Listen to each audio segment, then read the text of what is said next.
A União Nacional das Organizações Cooperativistas Solidária, a Unicopas, entregou na última quarta-feira, dia 14, ao presidenciável Luiz Inácio Lula da Silva, do PT, a plataforma de ações estratégicas do cooperativismo solidário. O documento reúne propostas para a construção de um modelo econômico alternativo aos modelos de produção atuais, a partir da economia solidária e do cooperativismo para solucionar problemas atuais como o desemprego e a fome. Para falar com a gente sobre essa questão, nós começamos agora com o João Paulo Rodrigues, da direção nacional do MST. Olá, João Paulo, tudo bem? Prazer falar contigo, seja bem-vindo. Eu que agradeço o convite, muito feliz sempre estar aqui com vocês, nessa audiência muito boa, em especial para falar do momento importante que foi esse encontro do cooperativismo com.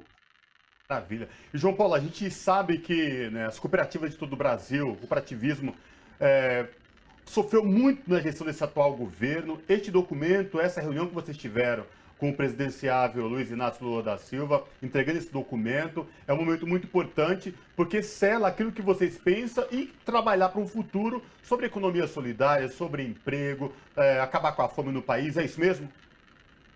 Sem dúvida nenhuma, foi um encontro que reuniu mais de 530 cooperativas. Eu acho que foi o maior encontro de cooperativismo do setor que envolve a agricultura familiar, pequena agroindústria, cooperativa de microcrédito, catadores, cooperativas mistas de mulheres, de jovens. Foi um evento importantíssimo por isso. Segundo, essas cooperativas ela têm condições reais de ter um conjunto de projetos e políticas para organizar uma situação de emergência, que é o combate à fome e à miséria. E, por fim, são cooperativas que têm na sua base uma geração de emprego muito grande.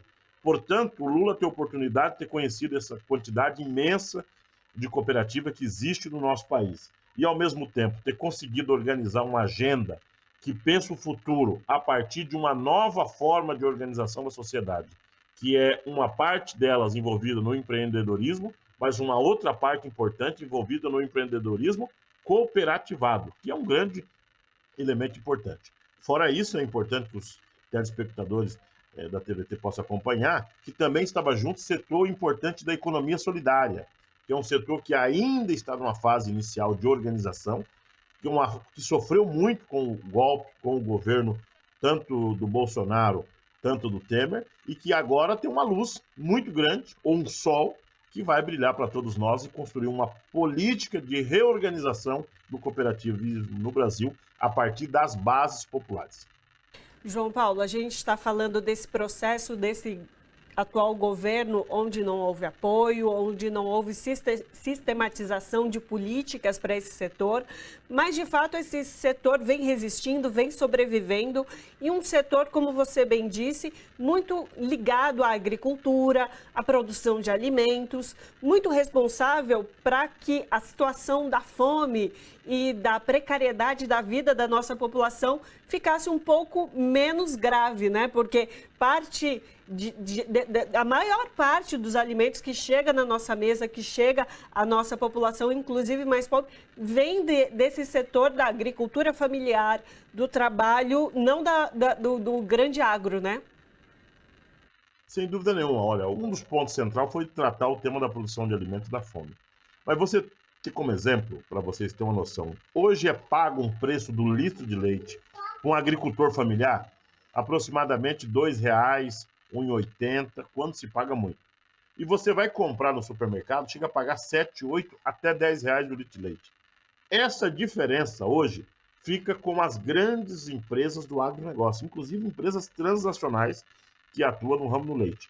Com a cooperativa, ela tem condições de organizar a sua própria agroindústria, o seu próprio laticínio e ter o seu leite. E essa diferença do valor pago hoje seria dividido entre os cooperados, entre a base que produz, e você teria um leite de menor custo para o consumidor, em especial num período como fome.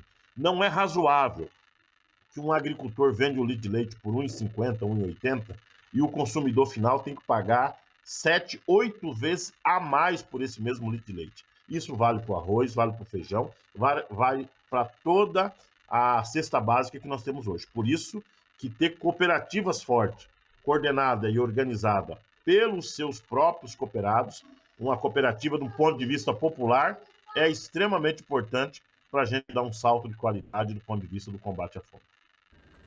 João Paulo, você tiver essa reunião, trataram do cooperativismo, trataram da economia solidária, entregar esse documento ao presidenciável. Essas organizações como organizadas na Unicopas também pretendem entregar esse documento a outros presidenciáveis? O que vocês pensam como isso? Ou eles têm alguma predisposição a receber o pessoal da Unicopas, do cooperativismo? Queria que você falasse sobre essa questão para a gente. Olha, esse primeiro encontro com o Lula foi ele que nos proporcionou esse encontro. Eu não acredito que haverá tempo para fazer encontro com as demais candidaturas, em especial tanto a do Ciro como a da Tebet, porque nós estamos num momento muito importante de, inclusive, pedir voto útil para a gente ganhar as eleições do primeiro turno. Agora, claro, se houvesse tempo e oportunidade em algum estado como esse, nós faríamos, sem dúvida nenhuma, a entrega do documento para o Ciro e para a Tebet e para os demais. Para o Bolsonaro, nós não tem nenhuma possibilidade de fazer isso, porque ele é contra o cooperativismo. Em nenhum momento ele apoiou a pequena agricultura familiar e, ao contrário, criou uma política de desmoralização das organizações da sociedade civil. João Paulo, queria falar com você agora sobre o cenário político. A gente teve uma pesquisa que saiu do Datafolha agora, nessa última semana, falando sobre violência política. Cerca de 67% dos entrevistados dizendo que tem medo de se posicionar politicamente com medo de serem agredidos fisicamente. Mas você, como uma liderança de um movimento tão importante, que é o Movimento dos Trabalhadores Sem Terra, tem visto a população se manifestar? Como tem sido a ida às ruas para falar de política nesse período de eleições? Olha, de fato, nós temos uma agenda muito ruim da violência, a agenda do golpismo, que ela é essencial para eles para poder fazer campanha.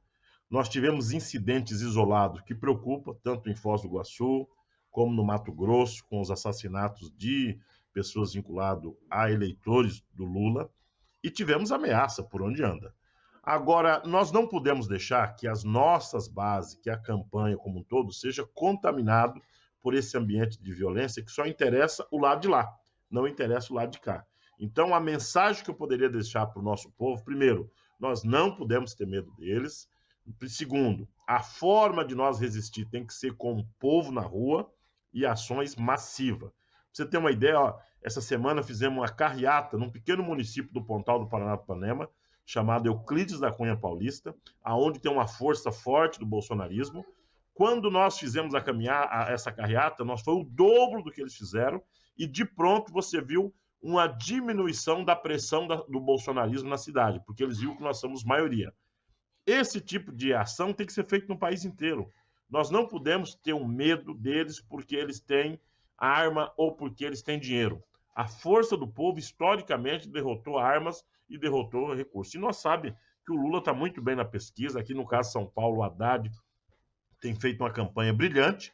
E diante disso, é que eu acho que nós vamos ter que ter muito cuidado nessa reta final, ter muita paciência, mas o que é principal é nós não sair das ruas, nós não permitir que eles inibem os nossos panfletos, as nossas bandeiras e, em especial, as nossas candidaturas de fazer mobilização.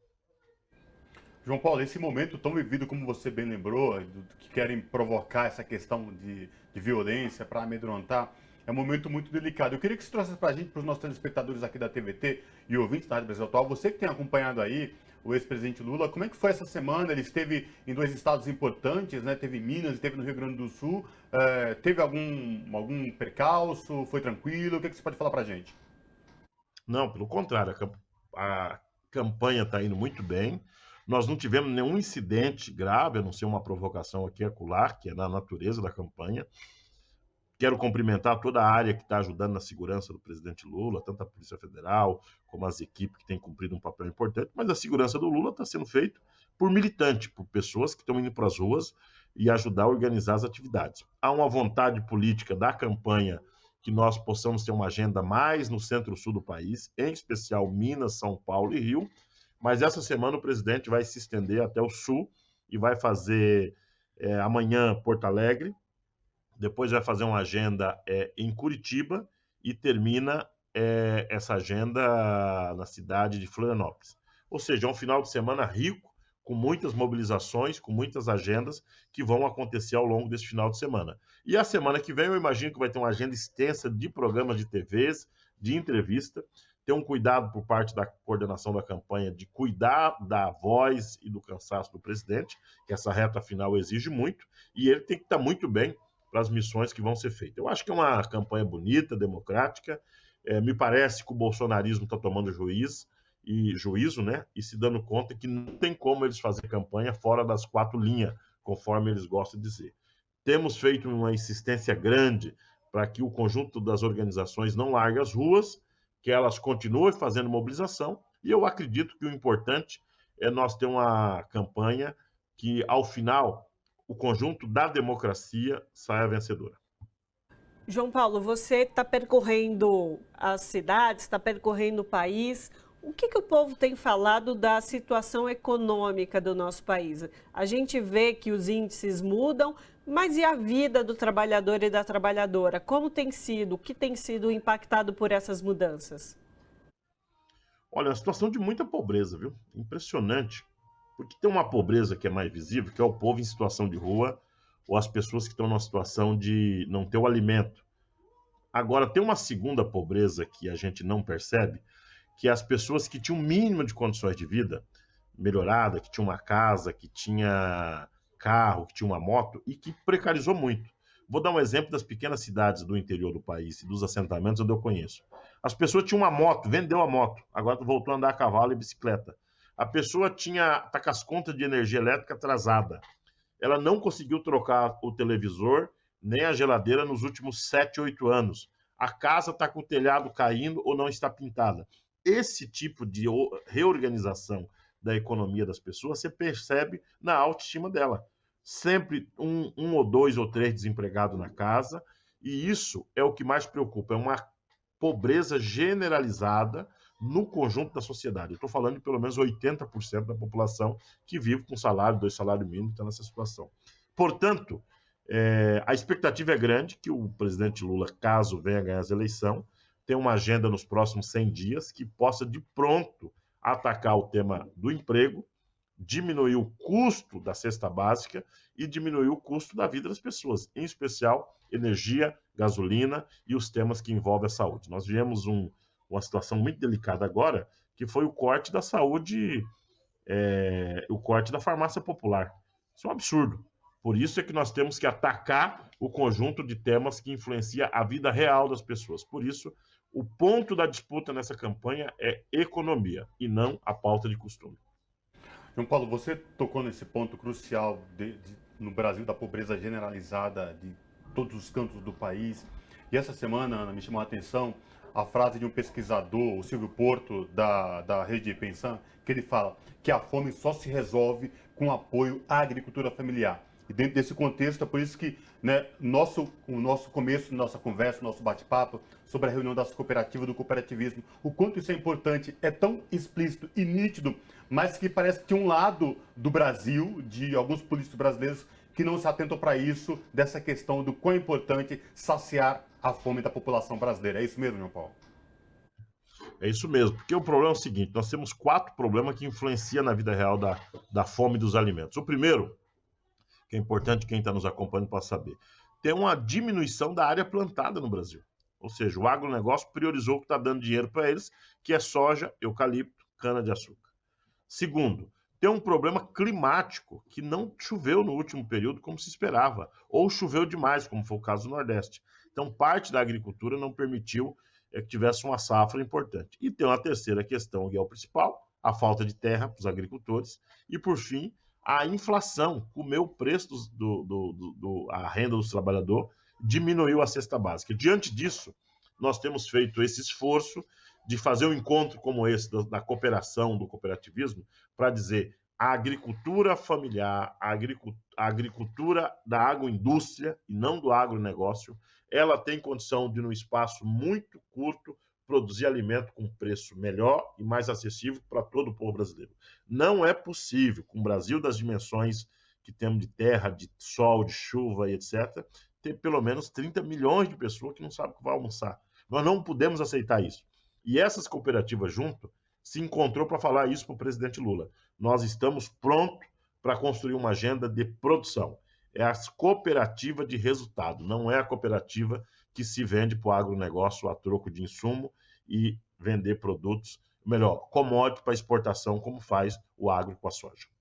É isso, então conversamos com o João Paulo Rodrigues, que é da direção nacional do MST, que é o Movimento dos Trabalhadores e Trabalhadores Sem Terra. Muito obrigada, João Paulo, pela sua participação aqui com a gente hoje. Eu que agradeço a oportunidade, viva a cooperação agrícola, viva cooperativismo do povo brasileiro. Abraço, João Paulo. Abraço.